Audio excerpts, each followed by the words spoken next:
Alright, everybody. So, Gears of War 5 has launched.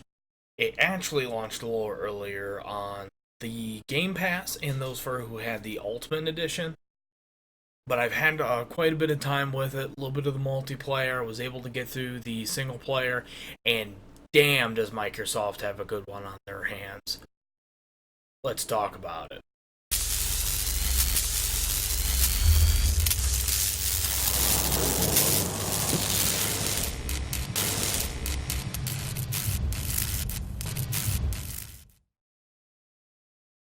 Okay, so with Gears of War 5, which is actually the sixth in the series, it is a direct sequel to Gears of War 4. 5, you right in your face, you're a cog again, even though 4 built how humans and cogs are not what they used to be, and then you have the swarm, and you have two enemies, you are a cog.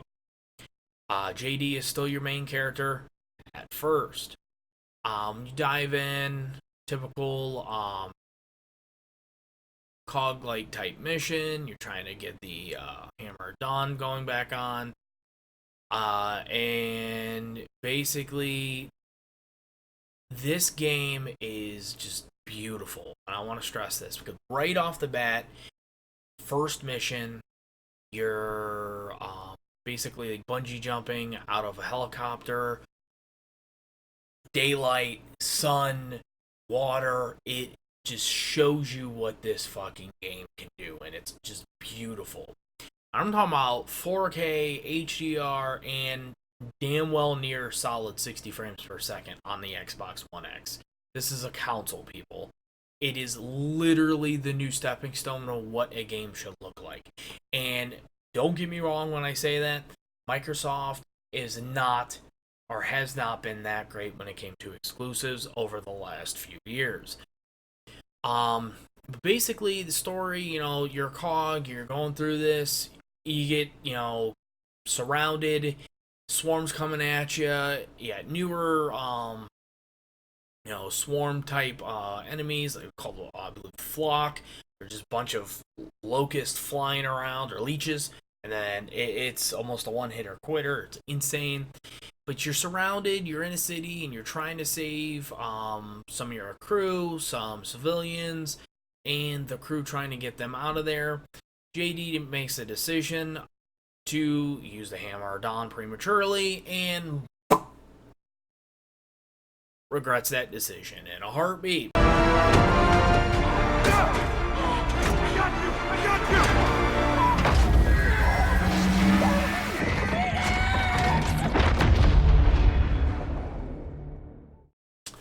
It launches us, I believe it's 4 months or so later, 4 years, 4 months. And you're now Del, Kate, and Jack. Jack's this lovely robot. But you get to see some really interesting, unique environments for the franchise. 4 mainly sets you on this, quest of trying to save your mother who's captured. And then 5, Kate's basically trying to just branch out and learn more about what's going on, her history, how she's connecting with or connected with what's going on. And it brings us to a really, really crazy ass frozen village. It's basically some of her family left over and those from the village that her mother and her oversaw. But this time it's in frozen lands, surrounded or right in the middle of this giant worm skeleton. It's just really crazy. And trying to, recruit them, get them to follow you, and they still won't save them while learn, and of course the cog gets attacked. Leads to the biggest twist of the game so far, and that is right at the tail end. You see through these visions that Kate have been having, these headaches and visions and connections to current and prior events. It goes to the point where she actually sees and can control some of the swarm, leading to the death of her uncle. So, of course, she has that on her shoulders while wondering what the fuck is going on. Moving on, this is the first open world disc type level.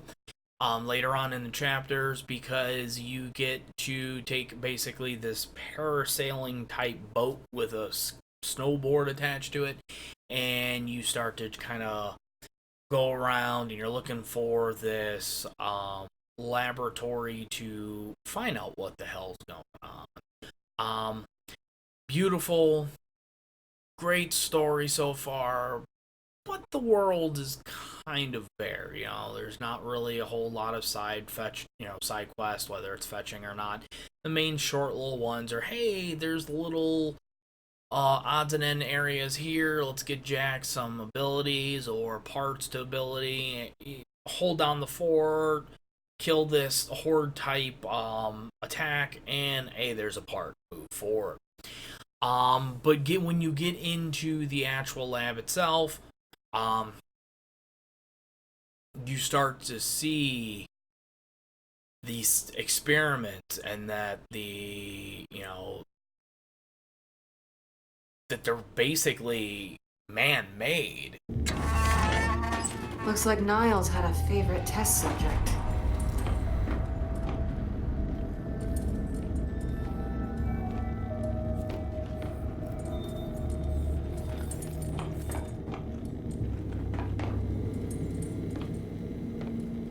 Observation room. They were watching this kid.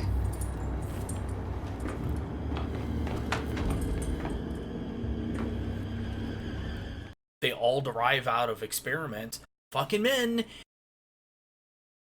trying to play God again. And basically the locust spawned, and then you have the swarm, which is actually almost like God's plan to kind of go back.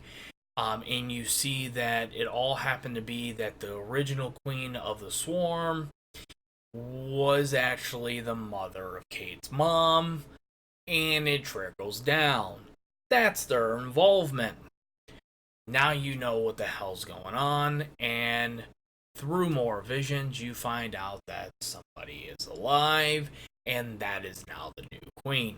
And then one of the crazy ass bosses, which one of those typical huge, massive, powerful, and if it runs through you, you're dead.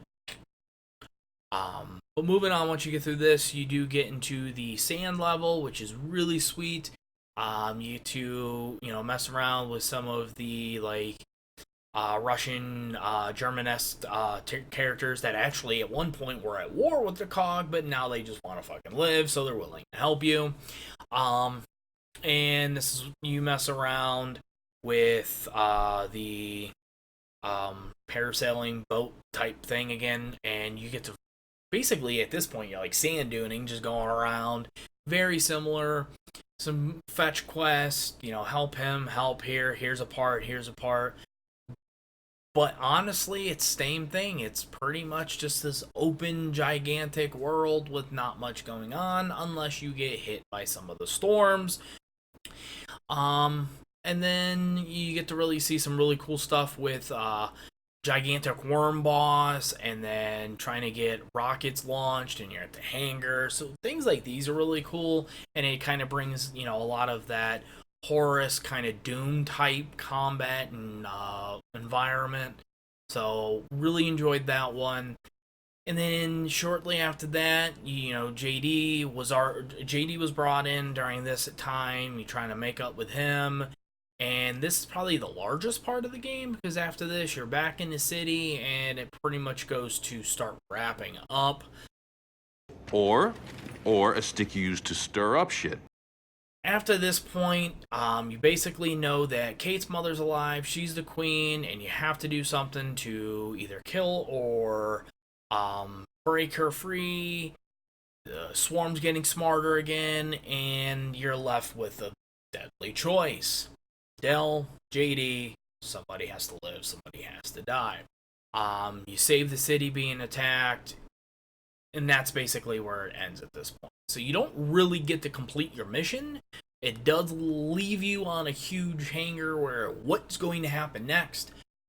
But in terms of the campaign, Coalition, you do have something on your hands that you need to solve. Are you going to make one of these decisions canon? Or are we going to dodge this? Or are you going to do something Mass Effect-ish where you can upload and bring your story in and it branches off based off your choice? Or are these characters just never going to be talked about again and written off? I'm curious to see. You have something difficult on your hands either way you go. Let's see. Then we got multiplayer, known for its multiplayer. You have your Horde. Escape is the new one, where basically it's kind of like, like to say, it's kind of like a Horde, kind of Left 4 Dead-ish type game. Kind of getting different levels, and you got to keep going and going, and then if you run out of time, everybody dies, and game over. So it's kind of like a survivor type game.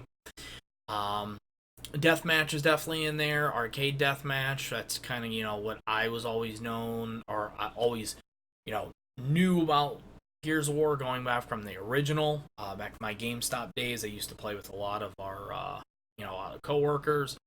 So I definitely dove in a little bit of this. Buttery smooth. I love the fact that even the multiplayer is running just as good as the main game, which is not always the easiest thing to do when you make games pretty like this, and then you throw a multiplayer on it. And the multiplayer doesn't feel like it was just thrown in. It feels like it's generally a huge part of the game, which made me excited.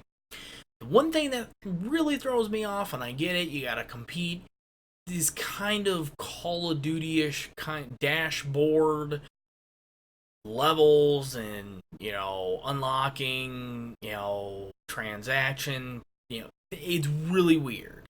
I get it, with PUBG, Call of Duty, Battlefield, Fortnite, all these have these kind of, dashboard where you unlock and level up your character. It's just really weird seeing it in a Gears game, but I get it. But overall, I definitely say this is probably one of the best games I've played in a long time on the Xbox, other than multiplayer-related games. They hit it out of the park with this one. Well, yes, it is not perfect.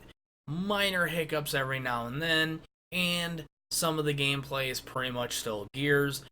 You gotta give props to Coalition. This is probably one of the absolute best in terms of performance and just how it looks on a console. So when you look at something that is a shooter and pretty, this is what needs to be, this is that tier that games have to now hit. And I'm excited to see, because we're right at the tail end of this generation. Next Christmas, we're having the PlayStation 5 and the Xbox,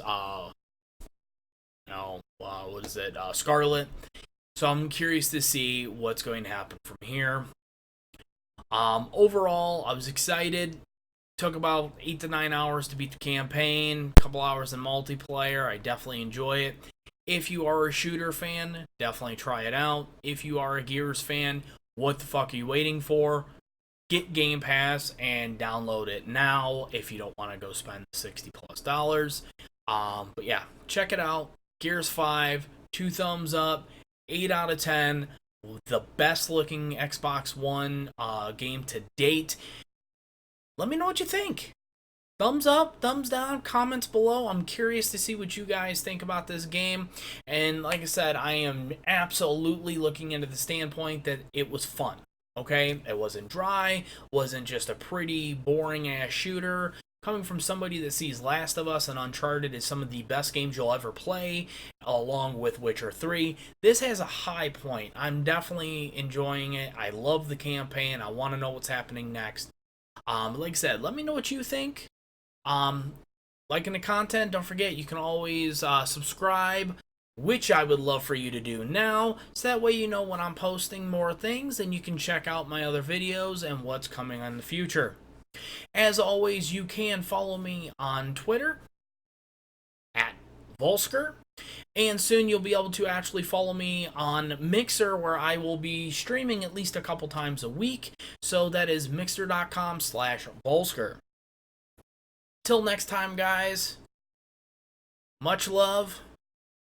Vulsker out. And there's a couple things they didn't really touch upon.